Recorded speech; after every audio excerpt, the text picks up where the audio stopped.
අද මම ඔයගලන්ට කියලා දෙන්නේ මෙන්න මේ විදියට මැජික් රින් එක පාවිච්චි කරලා සර්කල් එක කොහොමද හදාගන්නේ කියලා. දැන් මුලින්ම ඔයගොල්ලෝ යාන් එක මේ මම පෙන්නන විදියට හදාගන්න ඕනේ.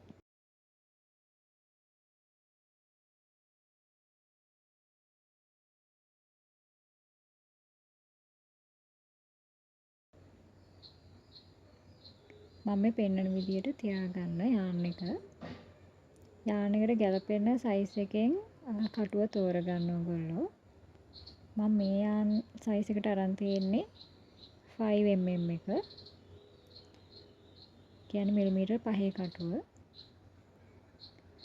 හරි මේ විදියට යාන් එක අල්ලගත්තට පස්සේ මම මේ පෙන්නන විදියට කරාම හරිම ලේසි අපිට සර්කල් එක හදන්න පටන් ගන්න. මැජික් රින් එක මෙන්න මේ විදියට තමයි ලේසියෙන්ම හදාගන්න පුළුවන්. මම මේ පෙන්නන තැන් වලින්ම හරියට අල්ලගත්තා නම් ඔයගොල්ලෝ ඒ විදිහටම ඔයගලන්ට හරිම ලේසි ගොතන්න ටී-ෂර්ට් යාන් වලින් ගොතන්න පුරුදු වෙන්න.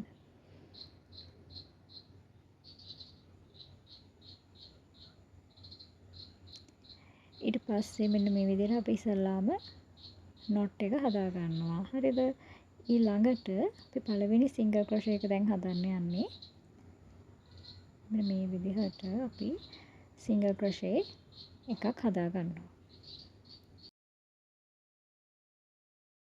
සිංගල් ක්‍රොෂේ අපිට ඕන වෙනවා 5ක්. මැජික් රින් එකට සිංගල් ක්‍රොෂේ 6ක් දානවා වුණාට අපි හදන්නේ 5යි. අපි දැන් ගණන් කරන්නේ දැන් මෙතන ඉඳන් ගණන් කරන්නේ 1 2 එහෙම කියලා තමයි ගණන් කරන්නේ. අර පළවෙනි එකේ ඉඳන් අපි ගණන් කරන්නේ නැහැ. ඒකේ ඉඳන් ගණන් කරොත් තමයි 6ක් වෙන්නේ. ඒකේ ඉඳන් ගණන් කරන්න එපා. එතකොට පැටලෙනවා. එහෙනම් මෙන්න මේ විදිහට ආයෙත් මම පෙන්නන්නම් ඔයගලන්ට. අපි ලූප් එකක් හදා ගන්නවා අතින්. ලූප් එකක් කියන්නේ ඒක අපි ක්‍රොස් වෙන්න තියාගන්නවා විතරයි ඉස්සෙල්ලාම. ඊට පස්සේ යාන් එක මේ විදිහට මේ තැන් වලින්ම හරියට අල්ලගන්න. ඒක ගොඩක් වැදගත්. නැත්නම් ඔයගලන්ට මැජික් රින් එක හදාගන්න මේ අමාරු වෙනවා. සර්කල් එක හදන්න පටන් ගන්න. නිසා මේ විදිහට බලලා ඉස්සෙල්ලා මේ වීඩියෝ එක බලලා ඉන්න එකපාරක්. ඊට පස්සේ ඔයගොල්ලෝ වැඩේ කියන්නේ යාන් එක අරගෙන වැඩ කරන ගමන් වීඩියෝ එක බලන ගමන් ගොතන්න පටන් ගන්න. මේ විදිහට පළවෙනි එක හැදුවා. ළඟට 2යි. මේ විදිහට යාන් එක ඇඩ්ජස්ට් කරගන්න හැමතිස්සෙම ලූස් වෙන්න දෙන්න එපා. ඕනවට වැඩිය يعني එක සමානව තියාගන්න බලන්න. මං කියන්නේ ඔයගොල්ලෝ හදන ස්ටිච් එක හැමතිස්සෙම එක සමානව තියාගන්න. එතකොට අර මේක පුරුදු වෙද්දිම කරනකොට හරිම ලේසි ඔයගලන්ට ඉස්සරහදී අදාළ දේවල් ගොතාගෙන යන්න පුරුදු වෙන්න.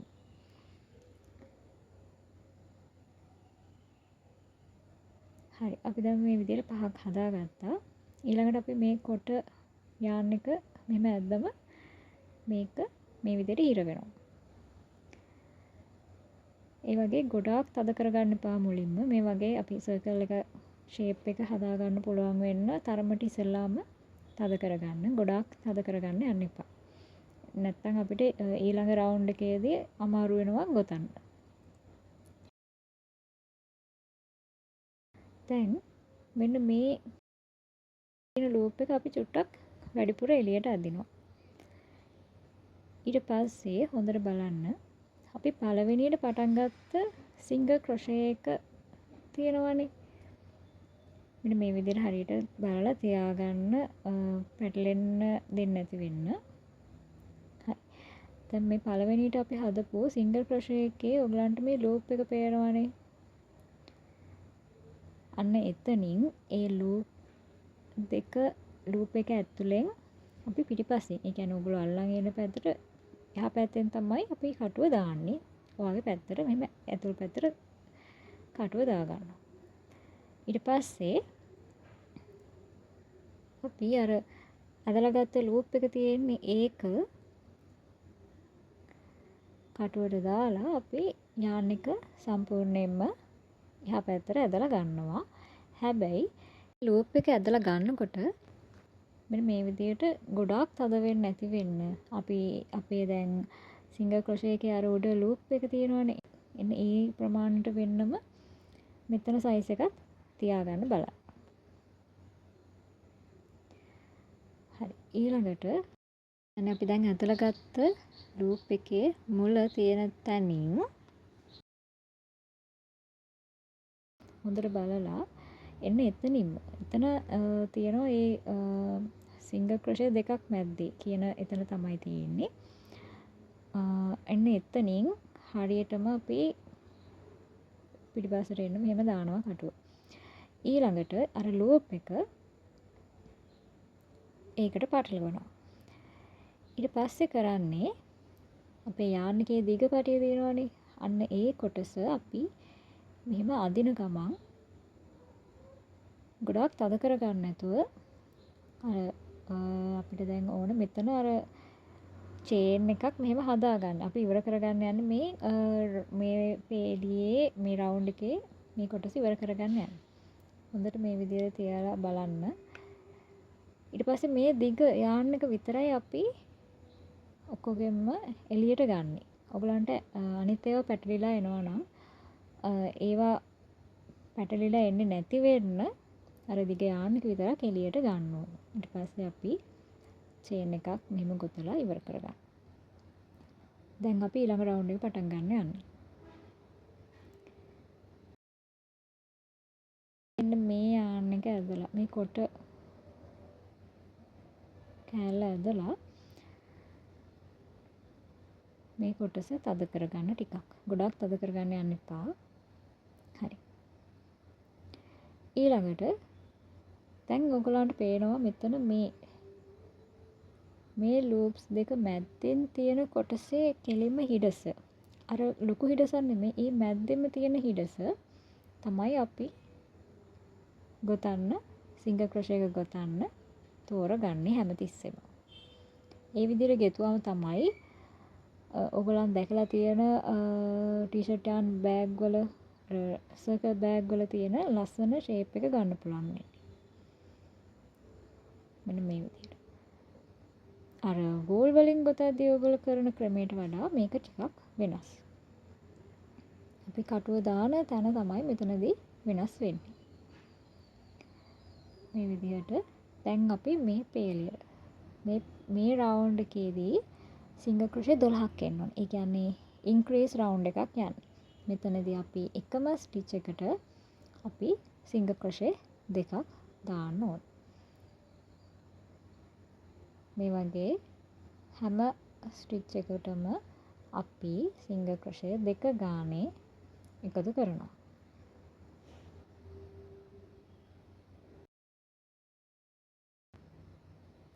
ඔයගොල්ලෝ මෙතන මේක ගොතනකොට මේ හැම සිංගල් ක්‍රොෂේ එකක්ම එක සමානව ගන්න බලන්න. එතකොට රවුම මේ සර්කල් එක ලස්සනට නීට් එකට හදාගන්න ඔයගලන්ට පුරුදු වෙන හරිම ලේසි.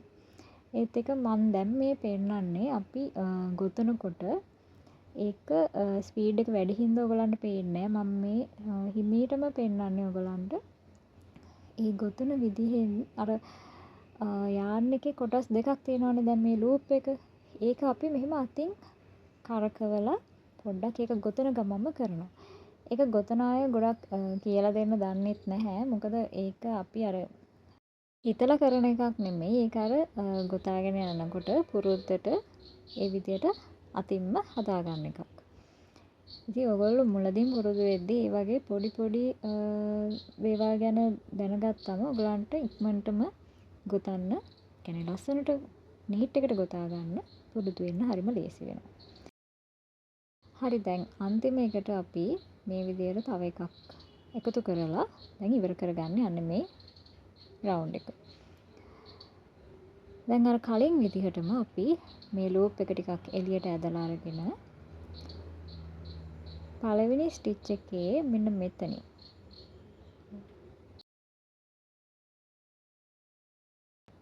මේ කොටස පිටිපස්සට ගන්නවා. ගොඩක් තද කරගන්නේ නැහැ.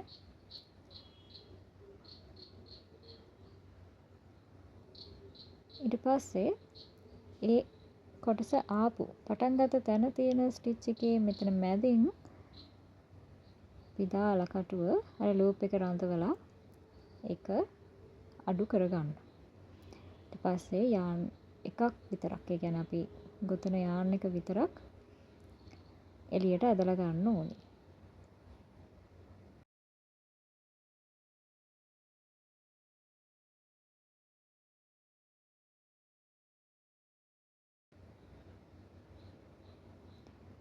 ඊට පස්සේ තුන්වෙනි රවුම. දැන් මේ සර්කල් එකට පැටර්න් එකක් තියෙනවා. අපි පළවෙනියට දැම්මේ පළවෙනි රවුන්ඩ් එකේ තියෙන්නේ සිංගල් ක්‍රොෂේ 6ක්.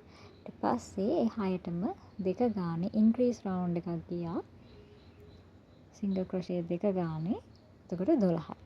දැන් මේ රවුන්ඩ් එකේදී යන්නේ සිංගල් ක්‍රොෂේ 1යි. ඊට පස්සේ ආයි ඉන්ක්‍රීස්. ඒ කියන්නේ සිංගල් ක්‍රොෂේ දෙකක් එකම ස්ටිච් එකට. දැන් බලන්න.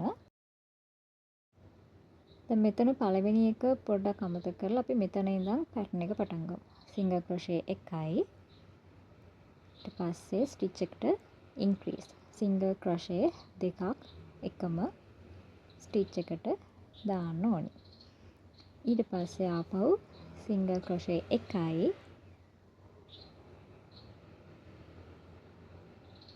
ඊළඟ ස්ටිච් එකට සිංගල් ක්‍රොෂේ දෙකක් දානවා. ඒ විදිහට ඒ පැටර්න් එක යන්න ඕනේ අන්තිම වෙනකන්.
අන්තිම වෙනකම් මෙන්න මෙහෙම ආවට පස්සේ ඔයගලන්ට දැන් දාන්න තියෙන සිංගල් ක්‍රොෂේ දෙකක් තියෙන, කියන්නේ ඉන්ක්‍රීස් එකක් තමයි එන්න ඕනේ. ඒ හින්දා අර පටන් ගත්ත තැනටම තව එකක් දාලා සිංගල් ක්‍රොෂේ එකක් එකතු කරලා අපි ඒ රවුන්ඩ් එක දැන් අර කලින් විදිහටම ඉවර කරගන්න ඕන.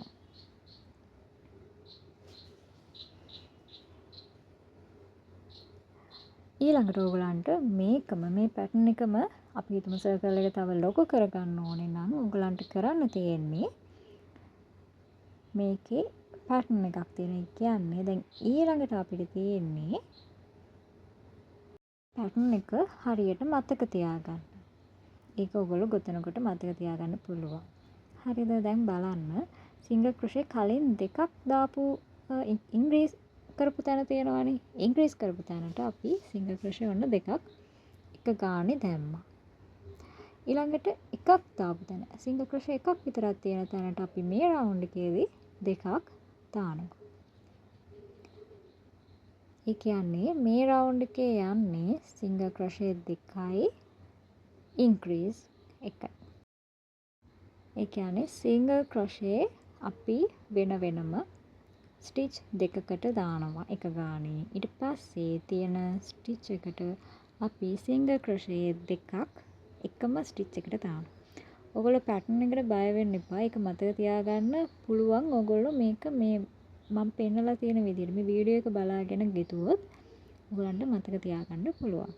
ගොතලා තමයි ඒක ගොතනකොට තමයි ඔයගලන්ට මතක හිටින්නේ. මේ විදිහට රවුන්ඩ් එක අපි අර පැටර්න් එක කම්ප්ලීට් කරගෙන යනවා. එතකොට ඊළඟ රවුන්ඩ් එකේදී ඒ කියන්නේ දැන් මේ රවුන්ඩ් එකත් ඉවර වෙලා අපි ඊළඟ රවුන්ඩ් එකට එද්දී සිංගල් ක්‍රොෂේ 3ක් එනවා. වෙන වෙනම 3ක් ඇවිල්ලා ඊළඟට ඉන්ක්‍රීස් එකක් එන්නේ. ඔයගොල්ලෝ ඉස්සලා මේ ටික පුරුදු වෙන්න. ඊට පස්සේ පැටර්න් එක ඔයගලන්ට හිමීට වැඩි කරගෙන සර්කල් එක කම්ප්ලීට් කරගන්න පුළුවන්. ඔයගලන්ට ඕන ප්‍රමාණයක් වෙනකම් සර්කල් එක ඒ විදිහට වැඩි කරගෙන යනකොට සිංගල් ක්‍රොෂේ එක ගානේ තමයි හැම රවුන්ඩ් එකකටම වැඩි වෙන්නේ. මම මෙතනින් දාන්නම් පැටර්න් එක. ඔයගලන්ට වැඩිපුර තව රවුන්ඩ්ස් කම්ප්ලීට් කරගන්න ඕනි නම් මම මෙතන අයිනෙක් ඔයගලන්ට වීඩියෝ එකේ දාලා තියන්නම්. ඩිස්ක්‍රිප්ෂන් එකේ දාන්නම්. කැමති අයට ඒ විදිහට බලන්න පුළුවන් try කරලා. ඔයගොල්ලෝ මේක පුරුදු වෙන හින්දා මුලින් මෙන්න මේ වගේ රවුන්ඩ්ස් කිහිපයක් විතරක් පුරුදු වුණාම හොඳටම ඇති. ඒක පුරුදු වෙන්න ඕන හරියට නීට් එකට මේ වගේ ප්‍රමාණයක් ඔයගොල්ලෝ ඉස්සෙල්ලා ගොතන්න පුරුදු වෙන්න. ඊට පස්සේ ඔයගලන්ට ඊළඟ ස්ටෙප් වලට යන්න පුළුවන්.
මේකෙදි කියලා දෙන්නම් අපි මේක ඉවර කරගන්නවා නම් හරියටම කියන්නේ මේක ගොතලා පැටි අයින් කරලා ඉවර කරගන්නවා නම් කොහොමද කියලා. අපි මේ විදිහට යාන් එක පොඩි කොටසක් තියලා කබලා ඉවර කරලා සම්පූර්ණයෙන් එළියට අදිනවා.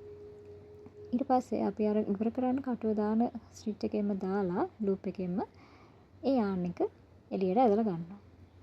ඊළඟට අනිත් පැත්ත හරවලා අපේ යාන් එක ආව මේ එතන නොට් එකක් තියෙනවනේ ගැටයක්. අන්න එතන එතනින්ම එන්න. ඒ කියන්නේ පිටිපස්සෙන් යටින් තමයි කටුව දාන්න ඕනේ. ඒක ගන්න ඕනේ අර යාන් එක පටන් ගත්ත තැනට. මම හිතනවා ඔයගලන්ට පැහැදිලි ඇති කියලා.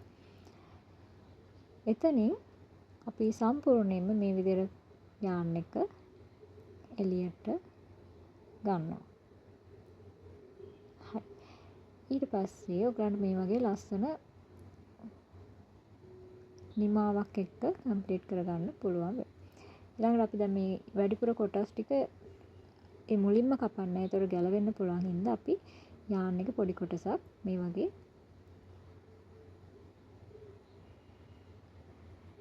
පොඩි කොටසක් අපි අපේ ගොතපු ස්ටිච් අතරින්ම හංගනවා. ඊට පස්සේ යාන් එක වැඩිපුර ටික කපන්න පුළුවන්. ඉතින් මේ කොටසත් ඒ විදිහටම ඉවර කරගන්න. ගොඩක් වෙලාවට මුලින් ඉඳලා ගොතද්දී ඔයගලන්ට මේ නම් ඉගෙන ගන්න එක වැදගත් කියලා හිතනවා ඇති. ඒ වුණාට ඔයාලට මොන හරි පැටර්න් එකක් කියව ගද්දී ඉගෙන ගද්දී විතරයි මේ නම් ඕන වෙන්නේ. නැත්තම් ඔයා නම් ටික දන්නේ නැති වුණත් ඔයා ඒක දැකලා පුරුදු වෙලා ඒ ස්ටිච් එක ඉගෙනගෙන තියෙනවා නම්, ඒ කියන්නේ මේක මේ ක්‍රමයේ ඉගෙනගෙන තියෙනවා නම්, ඒක try කරලා තියෙනවා නම්, ඒක practice වෙලා තියෙනවා නම් ඔයාට මේ නම් වලින් වැදගත්කමක් නැහැ. ඒ හින්දා නම් වලට ගොඩාක් ફોකස් කරන්නේ නැතුව ඔයා මේක පුරුදු වෙන්න. මේක ස්කිල් එකක්. මේක පුරුදු වෙන්නම ඕනේ. නම් මතක තියාගත්තයි කියලා වැඩක් නැහැ. ඒ හින්දා නමත් මතක තියාගන්න. මේ ස්ටිච් එකට කියන හැබැයි හොඳට ප්‍රැක්ටිස් වෙන්න.